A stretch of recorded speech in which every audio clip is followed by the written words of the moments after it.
జై గురుదేవ్. ఓం శ్రీ సాయిరామ్.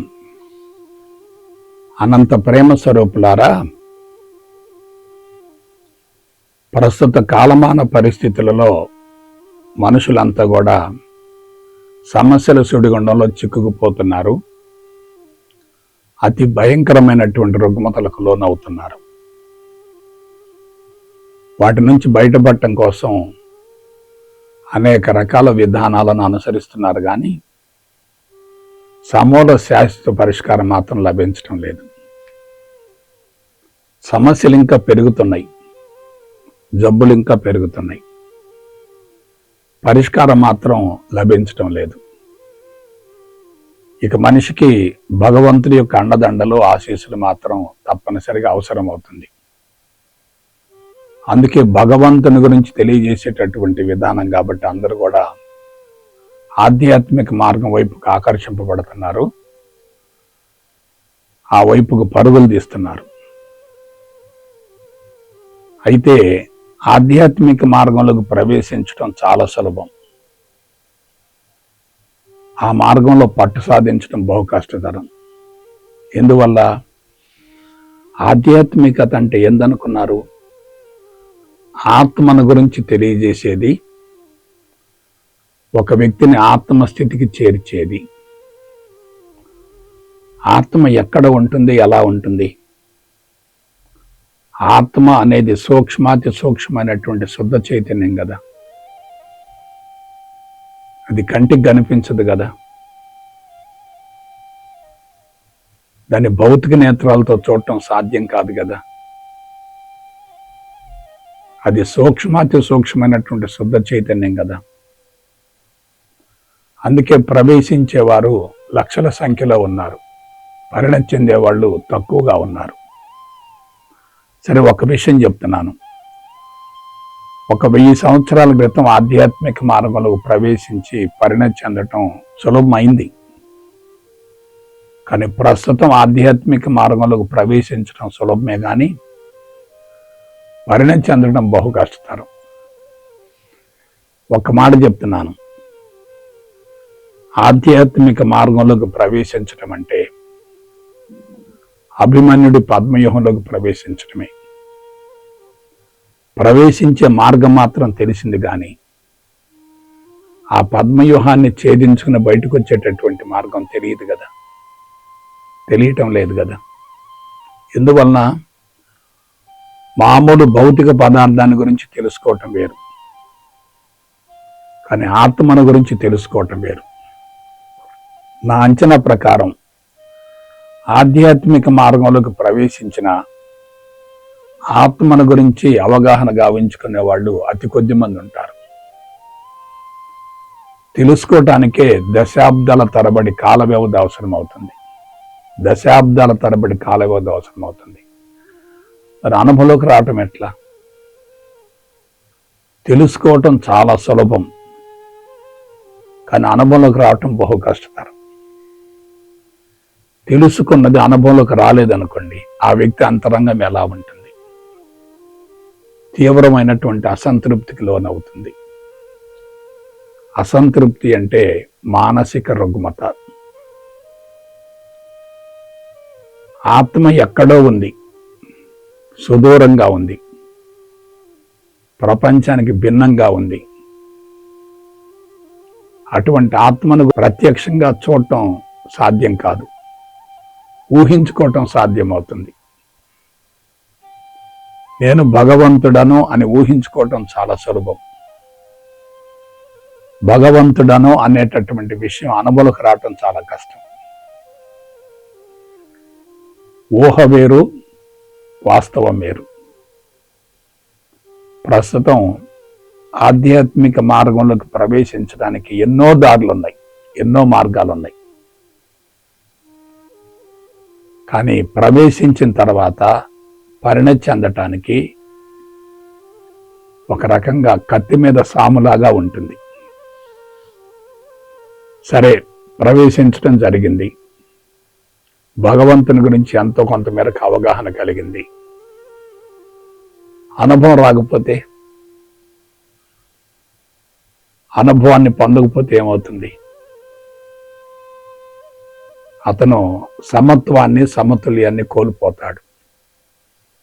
నివసించేదేమో భౌతికవాదంలో, ఆలోచించేదేమో ఆధ్యాత్మికతను గురించి. ఉన్నది ఒక చోట, ఊహించుకునేది మరొక దాని గురించి. దీన్ని ఏమంటారంటే బాడీ ప్రజెంట్, మైండ్ ఆబ్సెంట్ అంటారు. బాడీ ప్రజెంట్, మైండ్ ఆబ్సెంట్ అంటారు. అంటే ధ్యానం తక్కువ, పరధ్యానం ఎక్కువ.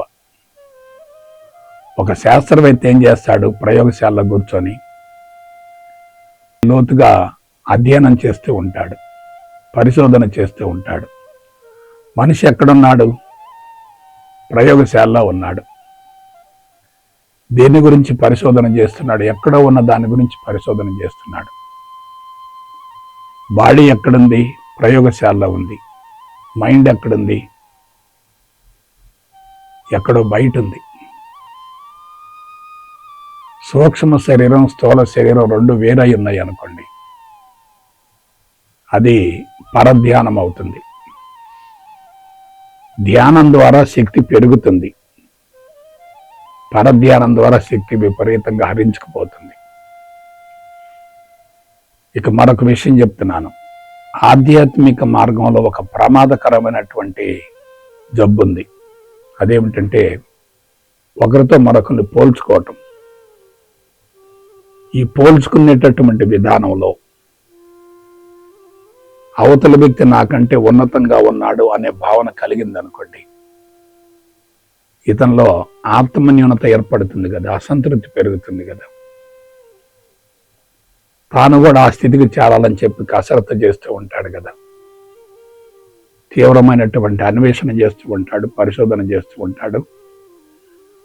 ఆ విధంగా అతను మనసుకు పని చెప్తాడు.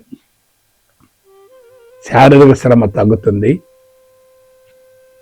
మానసిక శ్రమ పెరుగుతుంది. శారీరక శ్రమ తగ్గి మానసిక శ్రమ పెరిగితే అక్కడ రెండింటి మధ్య సమన్వయం ఉండదు కదా. అందువల్ల మనుషులు ఏమవుతారు? ఆధ్యాత్మిక మార్గంలో ప్రవేశించిన తర్వాత వింతగా ప్రవర్తిస్తూ ఉంటారు, కఠోరంగా సాధన చేస్తూ ఉంటారు. అవసరమా? అసలు సాధనే చాలా ప్రమాదకరం కదా. సాధనే ప్రమాదకరమైనప్పుడు కఠోర సాధన ఎందుకు చేయాలి? అంటే అందించేటటువంటి వాళ్ళు ఆ విధంగా తర్ఫీదునిచ్చారు. అందించేటటువంటి వ్యక్తికి, తర్ఫీదు పొందేటటువంటి వ్యక్తికి సమన్వయం లేకపోతే ఏమవుతుంది? అందించేటటువంటి వ్యక్తికి, తర్ఫీదు పొందేటటువంటి వ్యక్తికి మధ్య పొంతం లేకపోతే ఏమవుద్ది? సరే, అది వదిలేయండి.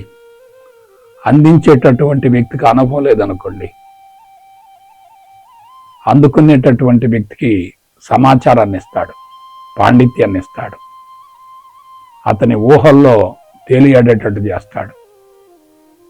కొంతమంది వశీకరణం చేసుకుంటారు, కొంతమంది జబ్బులు తొలగిస్తామని చెప్పి తల మీద చేయి పెడతా ఉంటారు, కొంతమంది కొడతా ఉంటారు. ఈ విధంగా ఆధ్యాత్మిక మార్గం యొక్క ఔన్నత్యం కనుమరుగవుతుంది. ఎందుకు చెప్తున్నానంటే సూక్ష్మాతి సూక్ష్మమైనటువంటి శుద్ధ చైతన్యాన్ని అందుకోవటం కోసం ఆధ్యాత్మిక మార్గంలో ప్రవేశించినప్పటికీ తప్పుడు విధానాలు అనుసరించేటట్లయితే ఏమవుతుంది? దుష్ఫలితం వస్తుంది కదా. ఆలోచించండి. తప్పుడు మార్గాన్ని అనుసరించడం ద్వారా ఫలితం రాదు కదా, పైగా తిరోగమనం జరుగుతుంది కదా, వింత వింతగా ప్రవర్తిస్తూ ఉంటారు కదా. ఇప్పుడు గమనించండి, మీరు కావాలంటే ఆధ్యాత్మిక మార్గంలోకి ప్రవేశించినటువంటి వ్యక్తులలో దాదాపుగా ఎక్కువ శాతం మంది సమత్వాన్ని, సమతుల్యాన్ని కోల్పోతారు. ఆధ్యాత్మికత తక్కువగా ఉంటుంది, ఆధ్యాత్మిక పిచ్చి ఎక్కువగా ఉంటుంది. ఆధ్యాత్మికత వ్యసనంగా మారుతుంది. అక్కడ ఏదో ఉంది ఏదో ఉంది ఏదో ఉంది ఏదో ఉంది అని చెప్పి పరుగులు తీస్తూ ఉంటారు. ఎందువల్ల ఆధ్యాత్మిక మార్గంలో ఉన్నటువంటి కొంతమంది వ్యక్తులు సిద్ధులను ప్రదర్శిస్తూ ఉంటారు, మనుషులను సమ్మోహితం చేస్తూ ఉంటారు.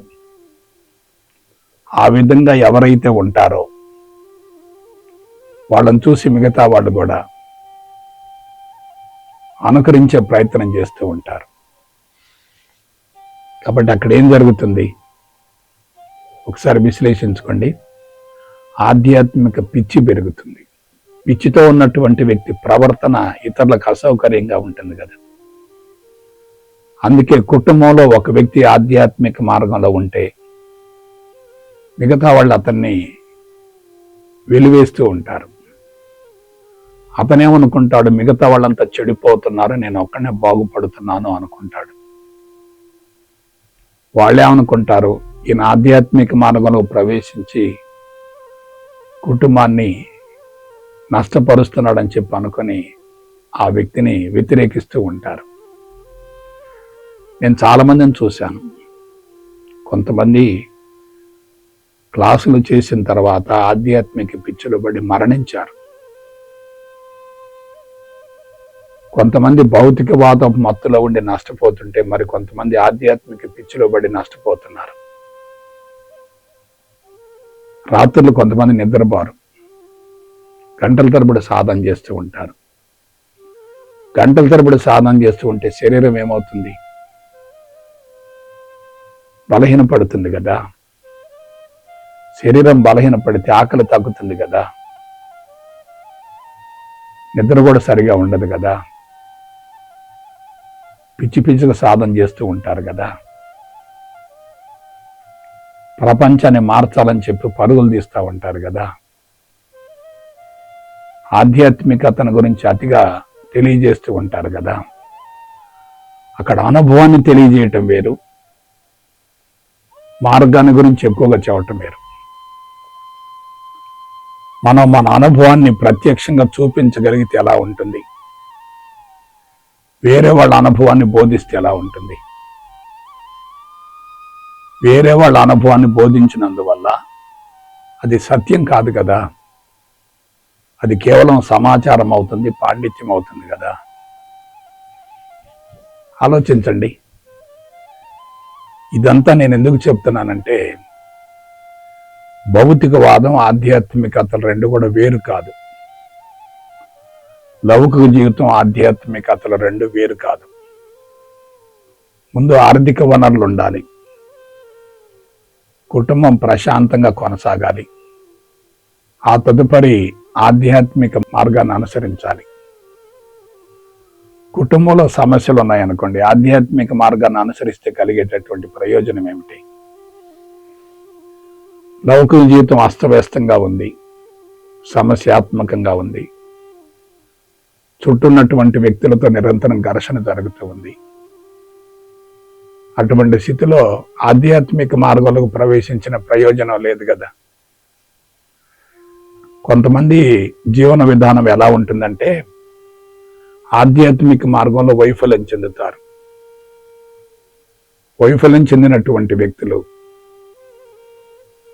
ఆధ్యాత్మిక మార్గాలకు ప్రవేశించి విజయం సాధించాలని చెప్పి కఠోరంగా సాధన చేస్తూ ఉంటారు. అక్కడ సమస్య మనసులో ఉంది కదా, జీవితంలో వైఫల్యాలు సంభవించాయి కదా, అవన్నీ లోపల ఉన్నాయి కదా. అవన్నీ లోపల ఉంచుకొని కఠోరంగా సాధన చేస్తే ఎట్లా? అందువల్ల ప్రతి విషయాన్ని గురించి జాగ్రత్తగా విశ్లేషించుకోవాలి. మరి పరిష్కారం ఏమిటంటారా? ఆధ్యాత్మికతను భౌతికవాదాన్ని సమన్వయం చేసుకోవాలి. రెండు జోడెడ్ల బండి మాదిరిగా ఉండాలి. ఆధ్యాత్మిక పిచ్చి ఉండకూడదు, భౌతికవాదం మత్తు ఉండకూడదు. పరిమితంగా ఉంటే ఔషధం, అతిగా ఉంటే విషంగా మారుతుంది. అలాగే లౌకిక జీవితాన్ని ఆధ్యాత్మికతను కూడా సమన్వయం చేసుకోవాలి. లౌకిక జీవితం నల్లేరు మీద బండిలాగా ప్రశాంతంగా కొనసాగుతూ ఉందనుకోండి, అది ఆధ్యాత్మికంగా రూపాంతరం చెందుతుంది కదా. కొంతమంది గంటల తరబడి సాధన చేస్తున్నారు, బాడీ వీక్ అవుతుంది. ఒక దశకు పోయిన తర్వాత శరీరం రుగ్మతల నుంచి బయటపడలేక బలవంతంగా జీవితాన్ని ముగించవలసిన పరిస్థితులు ఏర్పడవచ్చు కదా. ఖండబలం ఉండాలి, అర్ధబలం ఉండాలి, అంగబలం ఉండాలి, ఆత్మబలం ఉండాలి. బాడీ వీక్గా ఉందనుకోండి, అది ఆధ్యాత్మికత కాదు. శరీరంలో జబ్బులు ఉన్నాయనుకోండి, అది ఆధ్యాత్మికత కాదు. ఆధ్యాత్మిక మార్గంలో ప్రవేశించి సాధన చేసే కొలది పాత రుగ్మతలు తొలగిపోవాలి, అదనంగా రుగ్మతలు సంభవించకూడదు. శరీరం ఆరోగ్యంగా లేదంటే అది ఆధ్యాత్మికత కాదు. సూక్ష్మ శరీరం యొక్క రూపాంతరమే స్థూల శరీరం అయినప్పుడు, స్థూల శరీరంలో జబ్బులు ఉన్నాయంటే సూక్ష్మ శరీరం బలహీనంగా ఉన్నట్లే కదా. అక్కడ ఆధ్యాత్మిక పురోభివృద్ధి జరగనట్లే కదా. వయసు మళ్ళిన తర్వాత జబ్బులు రావటం వేరు. శరీరం పటుత్వాన్ని కోల్పోయిన తర్వాత కొన్ని బలహీనతలు బయటపడవచ్చు, అది సర్వసాధారణమే. కానీ కఠోర సాధన చేస్తూ జబ్బులు తొలగిపోలేదంటే సాధనలో ఎక్కడో పొరపాటు ఉన్నట్లే కదా. ఇది ఎంత కీలకమైన అంశం మీరు ఆలోచించండి. కాబట్టి శారీరక రుగ్మతలు తొలగించుకోవటం కోసం ఆధ్యాత్మిక మార్గంలో ప్రవేశించి అశాస్త్రీయ విధానాలను అనుసరించి ఆధ్యాత్మిక రుగ్మతలను పెంచుకుంటే ఎట్లా చెప్పండి. ఆధ్యాత్మిక రుగ్మతలు అసలు తొలగిపోవు. గురువుల్ని ఆవాహనం చేసుకొని, గురువుల్ని అంతరంగంలో పెట్టుకొని, గురువులతో భౌతిక సంబంధాన్ని పెట్టుకొని అశాస్త్రీయ విధానం అనుసరించి తీవ్రంగా నష్టపోతే అది అందరికీ చెడు ప్రచారం అవుతుంది కదా. కాబట్టి ఎందుకు నష్టపోవాలి? చాలా మంది కష్టపడి పనిచేసి కడుపు నింపుకొని కంటి నిండా నిద్రపోయి జీవితాన్ని ప్రశాంతంగా కొనసాగిస్తున్నారు కదా. ఈ పిచ్చి ఎందుకు? గురువుల చుట్టూ తిరగటం ఎందుకు? నీ గురించి నువ్వు ఆలోచించుకో, గురువు గురించి ఆలోచిస్తే ఎట్లా? గురువు యొక్క మార్గదర్శకత అవసరమే కానీ గురువుతో భౌతిక సంబంధం ఎందుకు? గురువుతో భౌతిక సంబంధాన్ని కోరుకోవటం అంటే అంతరంగాన్ని గురువుకి అర్పించటమే కదా. అంతరంగంలో గురువు కూర్చుంటే నీ జీవితం ఏమైపోతుంది? రాముడి గురించి ఆలోచిస్తూ ఉంటే కృష్ణుడు ఏమైపోతాడు? నీ సంస్థ డెవలప్ కావాలనుకుంటున్నావంటే నువ్వు ఏ స్థాయిలో ఉన్నావు, ఏ స్థితిలో ఉన్నావు? అసలు సంస్థలు ఎందుకు? సంస్థలతో బిడ్డరాని బంధం ఎందుకు? గురువులు ఎందుకు? గురువులతో భౌతిక సంబంధం ఎందుకు? భారతదేశంలో అజ్ఞానం ఎక్కువగా ఉంది, అమాయకత్వం ఎక్కువగా ఉంది, నిరక్షరాస్యత ఎక్కువగా ఉంది, అపరిపక్వత ఎక్కువగా ఉంది. అందుకే అందరికి అందనటువంటి ఆధ్యాత్మికతను వాళ్ళకి అందించి వాళ్ళు ఇంకా బలహీనపడేలా తయారు చేస్తున్నారు. కర్మయోగం ఉండాలి, భక్తి యోగం ఉండాలి, జ్ఞానయోగం ఉండాలి, ధ్యాన యోగం ఉండాలి, శూద్రత్వం ఉండాలి, వైశ్యత్వం ఉండాలి, క్షత్రియత్వం ఉండాలి, బ్రాహ్మణత్వం ఉండాలి. 4 ఉంటే పరిపూర్ణత్వం. ఆ 4 ఏ ఒక్కటి లోపించిన అది పరిమిత తత్వం. కాబట్టి ఆధ్యాత్మిక రుగ్మతలకు ప్రపంచంలో ఎక్కడ మందు లేదు. ఆధ్యాత్మిక మార్గంలోకి ప్రవేశించి పక్కదోవ పడితే, అతనికి మతి భ్రమిస్తే, పిచ్చివాడిగా మారితే ఎవరు బాధ్యులు? ఆధ్యాత్మికత పరిమితంగా ఉంటే అది మెడిసిన్ అవుతుంది కదా, అతిగా ఉంటే ప్రమాదం అవుతుంది కదా. మీరు చాలా మందిని గమనించండి, అతిగా ధ్యానం చేసే వాళ్ళకి జ్ఞాపశక్తి తగ్గుతుంది. ఏకాగ్రత తగ్గుతుంది, మతిమరుపు పెరుగుతుంది. ఒక దశ పోయిన తర్వాత తన గురించి తనకు తెలియకుండా పోతుంది. అవేర్నెస్ తగ్గుతుంది, అలర్ట్నెస్ తగ్గుతుంది, యాక్టివ్నెస్ కూడా తగ్గుతుంది. కాబట్టి పిన్న వయసులోనే ఆధ్యాత్మిక మార్గంలోకి ప్రవేశించి బలవంతంగా బ్రహ్మచర్యాన్ని పాటించేటట్లయితే, సన్యాసత్వాన్ని పుచ్చుకునేటట్లయితే ఆ వ్యక్తి యొక్క అంతరంగంలో బాంబులు పేలుతాయి కదా, ఆటం బాంబులు పేలుతాయి కదా. శరీరాన్ని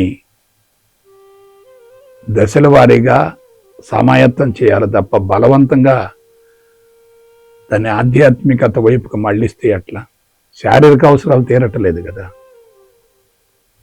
శారీరక అవసరాలు తీరకుండా బలవంతంగా ఆధ్యాత్మిక మార్గం వైపుకి వెళితే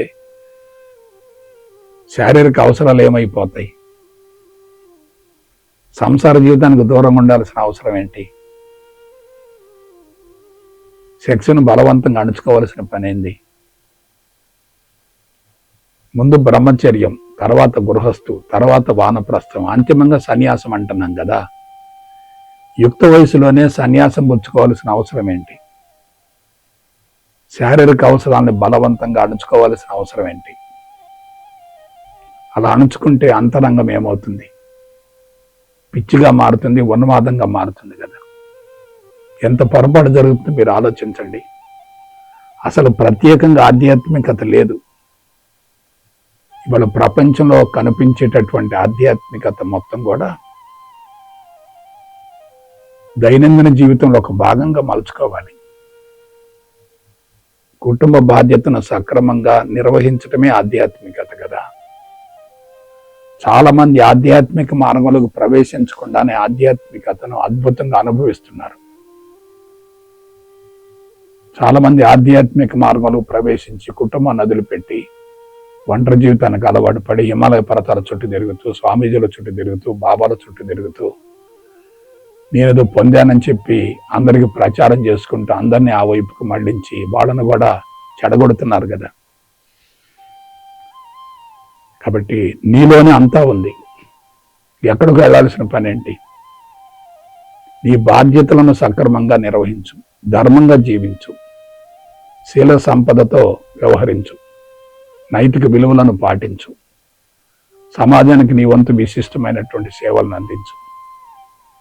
దశల వారీగా మార్పు వస్తుంది. అంతిమంగా సంతృప్తిగా, ప్రశాంతంగా జీవితాన్ని ముగించేటటువంటి అవకాశం ఏర్పడుతుంది. అదే పిచ్చిలో పడితే ఏమవుద్ది? జీవితం అబాసుపాలవుతుంది, దుర్వినియోగపడుతుంది. అసంతృప్తిగా బలవంతంగా జీవితాన్ని ముగించవలసినటువంటి పరిస్థితి ఏర్పడుతుంది. అందువల్ల జాగ్రత్తగా వ్యవహరించండి. నేను ఒక 10 సంవత్సరాల ఆధ్యాత్మిక పిచ్చిలో పడి ఎంత కోల్పోయానో నాకు తెలియదు. చాలా కోల్పోయాను నేను. ప్రపంచాన్ని మార్చాలనేటటువంటి బలమైనటువంటి ఆశయంతో ప్రపంచంలోకి వెళ్ళి ప్రపంచం మారకపోతే అసంతృప్తి చెంది ఉన్న రుగ్మతలు తొలగిపోకపోగా అదనంగా రుగ్మతలు తెచ్చుకున్నాను. కాబట్టి అనుభవాన్ని పొందినటువంటి వ్యక్తి యొక్క మార్గదర్శకత ఉంటే నీ జీవితం నందనవనం అవుతుంది. కేవలం సమాచారం అందించేటటువంటి గురువుల చుట్టూ తిరుగుతుంటే నీ జీవితం అబాసుపాలవుతుంది. అంతకు మించి నేను చెప్పలేను ఇక. కాబట్టి బిడ్డలారా, ప్రత్యేకంగా ఆధ్యాత్మికత అనేది లేదు. ప్రతిదీ ఆధ్యాత్మికతే. చెడు కూడా ఆధ్యాత్మికతే, మంచి కూడా ఆధ్యాత్మికతే. తుఫాన్లు, సునామీలు, అతివృష్టి, అనావృష్టి వగైరా వంటివన్నీ కూడా ఆధ్యాత్మికతే. నువ్వు దానికి అతీతంగా ఉండగలిగితే చాలు. దాంతో ఘర్షణ పడ్డావా, నీ ఆధ్యాత్మికత మొత్తం బూడిదలో పోసిన పన్నీరు అవుతుంది. కాబట్టి ఆధ్యాత్మిక రుగ్మతల నుంచి బయటపడి జీవితాన్ని సమత్వంలో, సమతుల్యంలో కొనసాగిస్తూ సత్ఫలితాన్ని పొందాలని మనసా వాచ కర్మణ కోరుకుంటూ సెలవు తీసుకుంటా. జై గురుదేవ్, జై గురుదేవ్, జై గురుదేవ్.